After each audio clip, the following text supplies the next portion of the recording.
Hello. Today I'm going to be going over battery lesson number two. My icon's in the way. Let me just exit. There we go. Battery lesson number two. Common terminology and battery design principles. Today's going to be a bit different than our first lesson. We're going to have some math to do, so I'd recommend having a calculator. And uh, and we're going to have a small assignment at the end of the lesson. At the end of the lesson, for you guys to come back with next week. Yeah, awesome. I'm going to start now.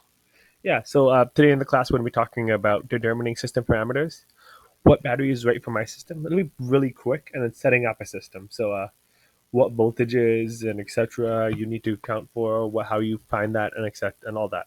Yeah. So awesome battery setups. I think we talked about this last lesson. Went into a few details. I'll be posting a recording of that shortly. Sorry, I haven't got to that yet. Uh, but essentially, when you put a battery in series, the voltage adds. When you put a battery in parallel, the capacities and current capabilities add. Sorry, this should say current capabilities, not currents.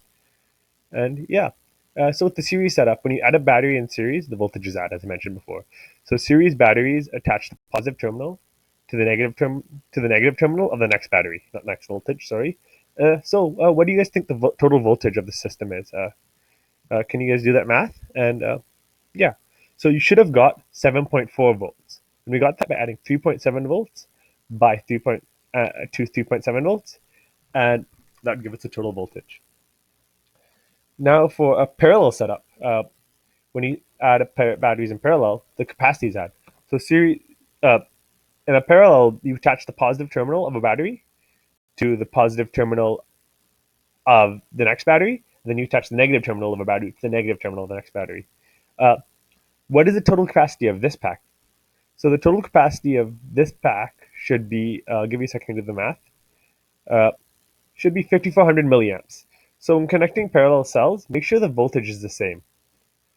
So now, how like with this information, what can you do with it? How do I design a pack? So we reviewed datasheets last time, and now we are going to use these datasheets to design a battery system. First, we'll do a sample. Then I'll give you a quick assignment that we will review next week. In this activity, we will just pick batteries, but we will begin to consider other accessories to build as we go forward. So yeah. So what we're going to design a pack for is an electric longboard. I know a lot of you guys have built your own longboards before. It's pretty exciting. So I think it's pretty relevant. And then you can hopefully use this exercise to help you figure out how to build your pack for your next longboard. So yeah, the motor we're using is the Flipski 6384, and the motor controller we're using is the Flipski SE. So this is like an open source motor controller that a lot of different vehicles, a lot of different longboards and hobbyist enthusiasts use. It's pretty commonly used, pretty standard, and it's a pretty reliable motor controller. We desire a range of 20 kilometers on this. Longer is better. Shorter is obviously not allowed. And we want to be able to use the maximum power between the motor and controller. So whatever one we don't want the batteries to be the bottleneck essentially. And some rules is we must use cylindrical cells and have a battery cost of less than $300. Yeah. So for to get the data sheets, you can just go to the Flipsky website and you can get those data sheets. Yeah. So here are a little screenshot of the data sheets. So the max power of the motor is 4,000 watts. Max current's 95 amps, and it recommends 4 to 13S. So typically, when we're doing hobby grade stuff, they're talking about lithium polymer batteries. So the voltage is 3.7 volts. So just keep that in mind. And you also want to be safe with hobby grade stuff, which I'll talk about later. And then for the motor controller, uh, the maximum current is 50 amps continuous at 1240 amps peak. Maximum voltage is 60 volts, which just says 13S lithium polymer. Yeah. And it says recommended 10S batteries. Yeah. So now let's define these specifications. So we have 4,000 watts. We have a max current of 135 amps and a max voltage of 60 volts. So for now, we're going to assume the average power usage of a longboard, 30 watt hours per kilometer. Got this from reading a few forums and all, but nothing too specific. We'll look at how to accurately model this stuff a bit later. So what now? Are all these parameters usable? Like, are we able to take these parameters and design a pack right now? No, we need to convert them into numbers we understand. So we need a pack size in watt hours. We have we have 30 watt hours per kilometer and a desired range of 20 kilometers. Now let's try to calculate the desired pack size. How many watt hours do you think the pack should be? I'll give you a second to do that math. Awesome. So yeah, the total capacity should be 600 watt hours, and that you get that by multiplying the capacity by kilometers. So as you know, the units would cancel out. So this kilometers and this kilometers would cancel out, giving us a total of 600 watt hours. But wait, there's more. Uh, so we can also use the previous parameters to assign minimum values to help us figure out what range our packs can be built within, around that 4,000 watt information. So we know that V equals IR, and we're just using that principle in calculating these two equations. That's why I didn't really leave a sample time for this. So yeah, so we have a 4,000 watt system. Our maximum voltage is 60 volts. So minimum current is 67.8 amps. And then our minimum voltage is 4,000 watts divided by 135 amps, which is the maximum current allowed by the system, which gives us 29.63 volts. So yeah, this means our voltage range is 29.63 volts to 60 volts, and our current range is 67.8 volts to 135 volts. 67.8 amps to 135 amps. So when designing the system, we want to be sure that we are trying to optimize the cost of other components. So typically, you'd like to keep the voltage high and the current low around our system parameters, as high current requires thicker wire and there's more chances for losses in those wires and etc. Yeah. So the updated specification sheet would be the peak power would be 4,000 watts. Our voltage range would be 29.60 volts to 60 volts, and our current range would be 67.8 amps to 135 amps. Yeah, capacity would be at 600 watt hours. So this is information we need to calculate our battery pack information, like what size pack we're going to be using and etc. Yeah. So what type of battery should we use? So when we're using batteries, you have to think about the different characteristics of these batteries and what we want. So with lithium ion batteries, it's 3.7 volts nominal, up to 10C discharge for the best energy density. So these are pretty common in electric vehicles. They're pretty good in electric vehicles, and they're pretty reliable. The only issue with them is it's tough to manage. But in the case of an electric skateboard, I don't think we're worried too much about management. They're small packs, pretty safe to use, and we have access to a VMS. With the lithium iron phosphate pack, it's 3.2 volts nominal, has around a 1C discharge, and they have the best cycle life of any of these batteries listed above. Um, these are all just general assumptions. Obviously, every battery has different quirks and features based on the different models available, different manufacturers, and etc.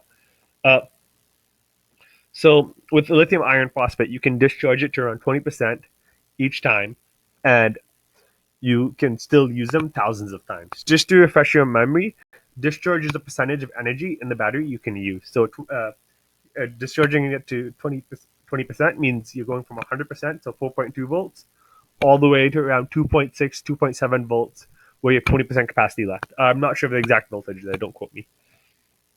With nickel batteries, you have around a 1.35 volts nominal, and they're the best for the long periods of minimal use. So, like if you're storing them in a garage over time and etc. And with this longboard, we're gonna be riding it every day. It's nice, sunny out. Uh, it's a good way to get outside during these difficult times and etc. And with lead acids, we're gonna be using it. They're typically 2.5 volts nominal. They have a wide range there, and they're best for cost to performance. But lead acids are heavy, like they're really heavy, so it doesn't make sense to use them in this application. So we'll be using lithium ion batteries. The reason why we're using these is because they're very common in electric vehicles. They have a very high energy density, which means they're light. This means you're not wasting energy moving your batteries around. Because that's what happens with like lead acids, for example, is they're so heavy that you need to get a bigger battery system to push those batteries around, and we don't want that. And they have to fit under a longboard deck, which is pretty difficult. So they don't really make lead acids that size as well. So now the factors that we want to consider when finding batteries is milliamp hours. So at the capacity milliamp hours, we want to consider our peak current and we want to consider our price. So now let's define a pack size and let's pick what voltage we're going to use and etc.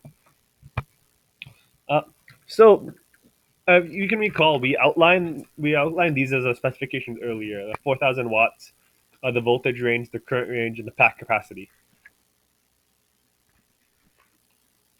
So we want to pick a voltage. The reason why I want to pick a voltage first is because this allows us to pick our other parameters as well. And you typically want to aim for a higher voltage to reduce temperatures in a high current component. So, for example, in the case of Team Phantom's car, It'd be in our airs or contactors.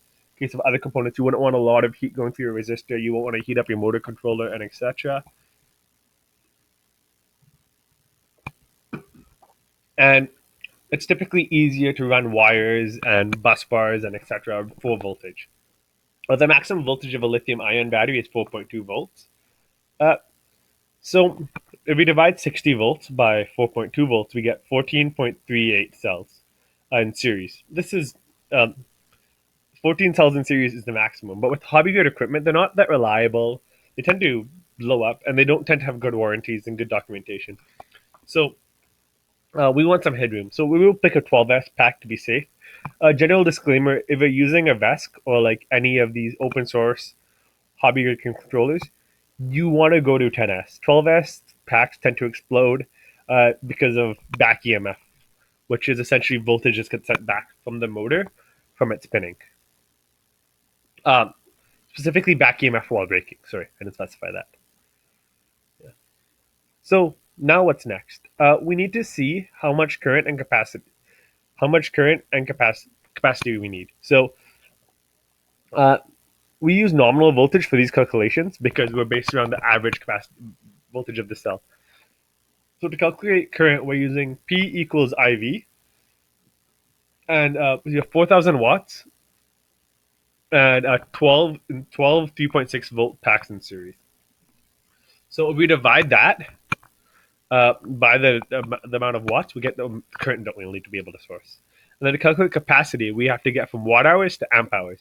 And it's the exact same principle. So we do 600 watt hours. Sorry, I forgot the unit there. Divided by 12 times 3.6 again. And we get 13.9 amp hours. So yeah, this is our system specifications. So to summarize, we will need a 12S pack, we'll need at least 13.9 amp hours, and it'll need to be able to output at least 92.6 amps. Yeah. So option one. The first battery I chose is the Samsung INR30Q. Its capacity is 3,000 milliamp hours. Its current is 15 amp continuous and 20 amps peak. They actually don't have a rated peak current, but they had something on the data sheet about the discharge rate at 20 amps. So I'm just going to treat that as a peak because I don't want to risk going over that range. And its price is $3.95 per battery. Some other notes is it's 3.6 volts nominal, so it makes sense to the calculations. Yeah. So then, how do you turn these specs into a design? The Samsung INR30Q is 3,000 milliamp hours, as we know, 20 amps maximum discharge, and 3.6 volts. So to get their capacity, the amount of parallel cells, we do 14 amp hours divided by 3,000 milliamp hours, and then we get around 5. It's actually not 5. I know I'm not terrible at math, I promise. It's just that we want to do it to the nearest whole number. So we get 5 cells in parallel. Sorry, let me just move. Oh, there we go. Uh, and then we have we do the exact same thing with current, and we also get 5 cells in parallel. So that's nice. If we didn't get the same value for this calculation and this calculation, sorry, it tends to hide. Is what we would do is we would take the highest value in parallel cells of the two because we can't compromise on these on these requirements. So essentially, this is what a 12S 5P pack would be. Just to be clear, I would go to 6 speed to be safe if you have actually these set requirements, just because batteries degrade, and typically with a longboard, you're not really treating your batteries at the best. You're not storing them at the best charge voltage and etc. They're not going to be treated like EV batteries, which are going to be treated for long life and have lots of considerations taken in to keep them well maintained. But yeah, these would have a capacity of 15 amp hours, so 1 extra amp hour, or 1.1 extra amp hours technically, a max current of 100 amps, and the pack would cost $237. So yeah, this is kind of like what this pack would look like. So now I want to show you two other options, and we're going to discuss essentially which ones we'd pick. So option two is option two is the Sony VTC6. Its capacity is 3,000 milliamp hours. Its current is 15 amps continuous, 30 amps peak, and it's $4.62 per battery. And it's 3.6 volts nominal. Option three is the Samsung 25R. It's 2,500 milliamp hours, 20 amps continuous, and $3.11 per battery, and 3.6 volts nominal. So what I've done is done the same math for the other two batteries and put them into a matrix. Uh, so if you see, the cheapest setup is a 25R, but it's heavier and it uses more batteries. So you might not have room to store those batteries in a longboard. So we have to think about all these different factors that go into building a pack like this, and see which one makes the most sense for us. Personally, I would go for the Samsung Iron R30Qs because they're lightweight, uh, lowest cost. I mean, not lowest cost, but lower cost, and they only use 60 batteries, but you get the same capacity. One thing I would note is with the Sony VTC6 is that they have a higher current capacity, as we saw earlier, peak. And what this would mean is when they operate at a lower capacity, putting less stress on the battery, so you might be able to cycle the battery for longer, which is a huge benefit. Uh, so now that we've done this, I'm going to assign you a quick assignment for next week. I'll try to be active on Slack, so message in the battery channel if you have any questions, and I'll try to answer them, or hopefully you guys can help each other. If you're not a part of Team Phantom, you unfortunately won't be able to access our Slack, but you can always try to post in the comments if you have any questions. Awesome. So for next week, we want to design a pack for an electric vehicle. The motor is going to be an HP EV AC35, and the controller is a Curtis 1239E 144 volt. The pack must be able to provide maximum power for the vehicle, run the vehicle for at least 20 kilometers, and cost and weigh as little as possible. If you need sources to find batteries, I'll post a few links uh, in Slack for you guys to see. But I just don't want to post any on YouTube right now.